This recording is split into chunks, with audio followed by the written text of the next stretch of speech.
James Francis Cameron is a Canadian filmmaker, engineer, and environmentalist. He is best known for making science fiction and epic films for mainstream Hollywood. Cameron first gained recognition for directing the Terminator 1984. He found further critical and commercial success with Aliens 1986, The Abyss 1989, Terminator 2, Judgment Day 1991, and the comedy thriller True Lies 1994.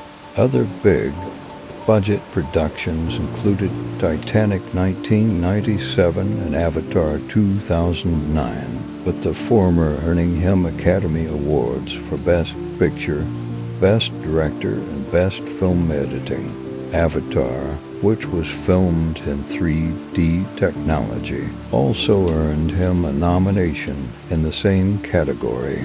He co-founded the production companies Lightstorm Entertainment, Digital Domain and Earthship Productions.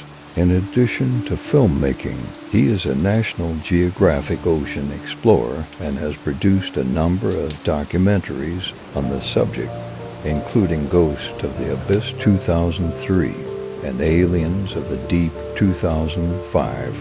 Cameron also contributed to underwater filming and remote vehicle technology and helped create the Digital Fusion 3D camera system. In 2012, Cameron became the first person to make a solo landing to the bottom of the Mariana Trench, the deepest part of Earth's oceans, aboard the Deep-Sea Challenger submarine. May these James Cameron success quotes inspire you to take action so you can make your dreams come true. Climate change is critical to me because I am a parent. I feel a sense of responsibility to the future.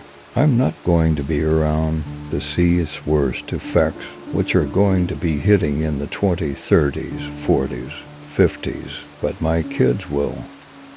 It's not a requirement to eat animals. We just choose to do it. So it becomes a moral choice and one that is having a huge impact on the planet, using up resources and destroying the biosphere.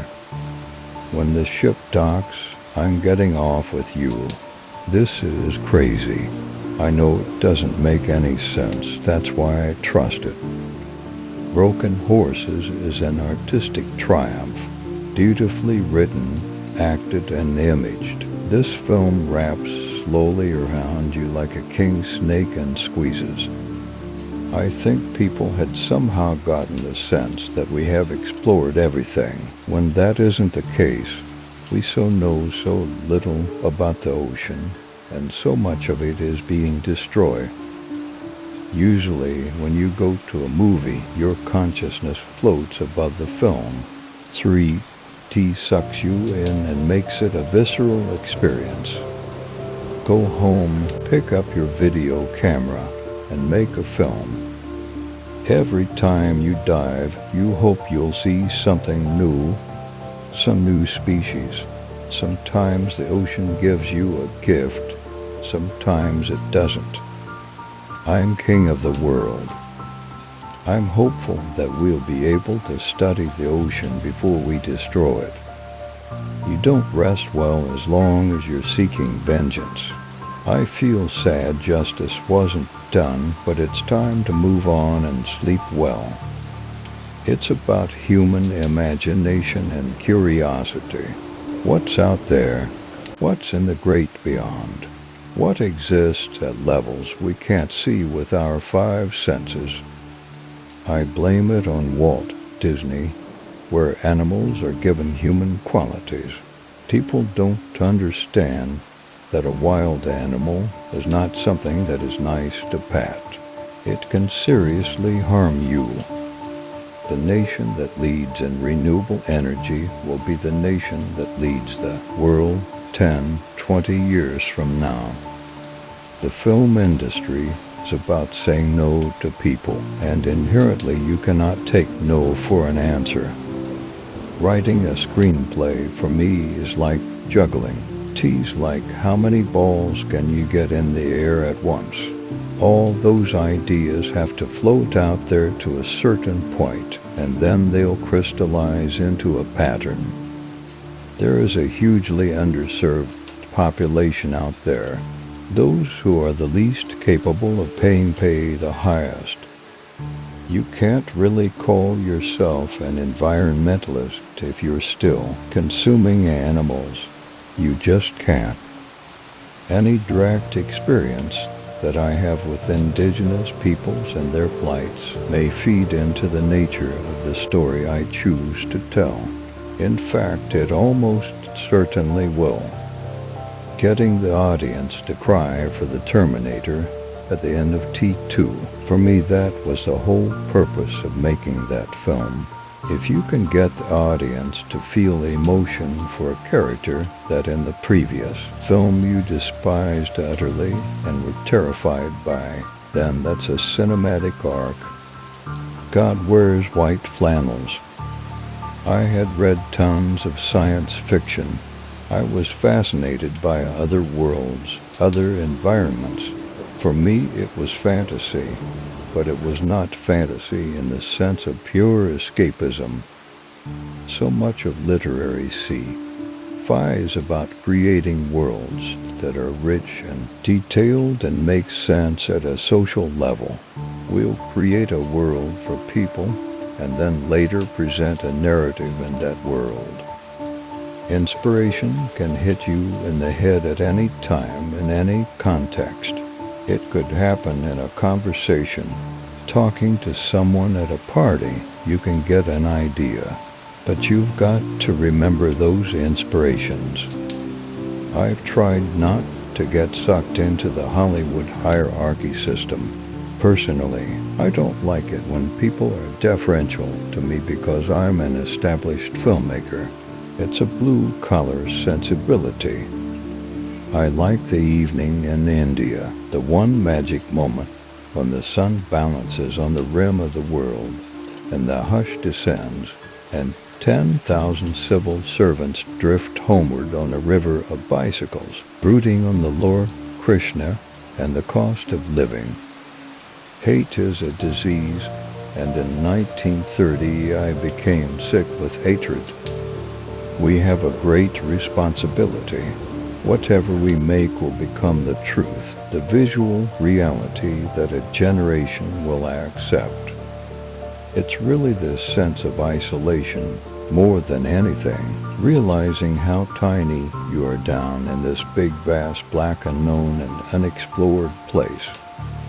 Don't get seduced by your own stuff. Work hard to keep a blank slate state of mind each time you watch your film.